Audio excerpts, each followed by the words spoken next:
7 अगस्त को राहुल गांधी ने press conference में कहा कि इलेक्शन कमीशन बीजेपी के साथ मिलकर देश भर में वोट्स की चोरी कर रहा है। उन्होंने कहा कि एक बड़े सिस्टमैटिक तरीके से वोटर लिस्ट में फेक वोटर्स ऐड किए जाते हैं और ये सारे वोट्स बीजेपी को जाते हैं। विधानसभा और लोकसभा के बीच में जादू से नए वोटर आते हैं और जहां भी इन नए वोटर्स ने वोट किया वहां वोट बीजेपी को गया। 5 तरीके इन्होंने बताए जिससे ये किया जा रहा है। पहला, डुप्लीकेट वोटर्स, यानी एक ही वोटर के अलग अलग जगह 2, 3, 4 वोट्स कर देना। दूसरा, फेक और नॉन एग्जिस्टेंट एड्रेस पर रजिस्टर्ड वोटर्स। तीसरा, एक ही एड्रेस पर रहने वाले ढेर सारे वोटर्स, जैसे कि एक एग्जाम्पल देखने को मिला जहां एक घर के एक ही कमरे में 70 से 80 वोटर्स रजिस्टर्ड थे। चौथा, ऐसे वोटर्स जिनका प्रॉपर फोटो ही नहीं है। और पांचवा, ऐसे वोटर्स जो 70, 80, 90 साल के हैं लेकिन जिनको फर्स्ट टाइम वोटर के तौर पर रजिस्टर किया जा रहा है। राहुल गांधी ने इस सब को लेकर ढेर सारा एविडेंस प्रेजेंट किया, जैसे कि बैंगलोर सेंट्रल की महादेवापुरा असेंबली सीट पर यहां 1,250 फेक वोटर्स देखे गए। इन्होंने यह तक कहा कि इलेक्शन कमीशन अगर इलेक्ट्रॉनिक वोटर लिस्ट दे दे तो यह साबित कर देंगे कि नरेंद्र मोदी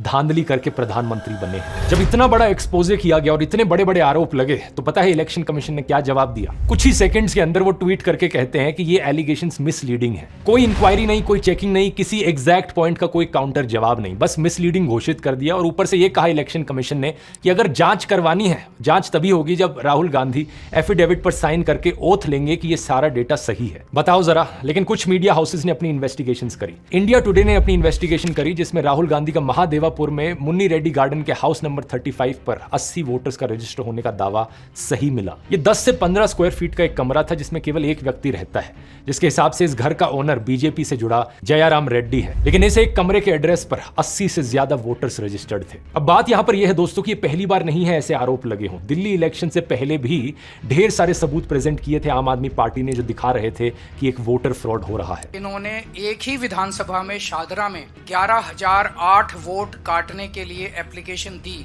उस वोटर फ्रॉड को भी कई सारे मीडिया चैनल्स ने कवर किया था, ग्राउंड पर गए, लोगों से बात करी और वो चीज सच मिली। इस चीज को मैंने बड़े डिटेल में कवर किया था। यहाँ रिलेटेड वीडियो के लिंक पर क्लिक करके आप उस वीडियो को देख सकते हैं। सवाल लेकिन इलेक्शन कमीशन से पूछा जाना चाहिए, आखिर कितना सबूत चाहिए तुम्हें जिसके बाद तुम मानो कि यहाँ पर कुछ गलत हो रहा है। फ्री एंड फेयर इलेक्शन कराना इलेक्शन कमीशन की जिम्मेदारी है, तो सवाल उठने पर इलेक्शन कमीशन एक्शन क्यों नहीं ले रहा? बहुत सारे सबूत दोस्तों जो राहुल गांधी ने बताया, आप उन्हें खुद जाकर वेरीफाई कर सकते हैं। इलेक्शन कमीशन की खुद की वेबसाइट पर ये नंबर्स डालकर चेक कर सकते हैं। ये बात बार बार सही साबित हो रही है और अगर सुप्रीम कोर्ट और इलेक्शन कमीशन यहां पर एक्शन नहीं लेंगे तो यहां हमारा देश एक डेमोक्रेसी है भी या नहीं?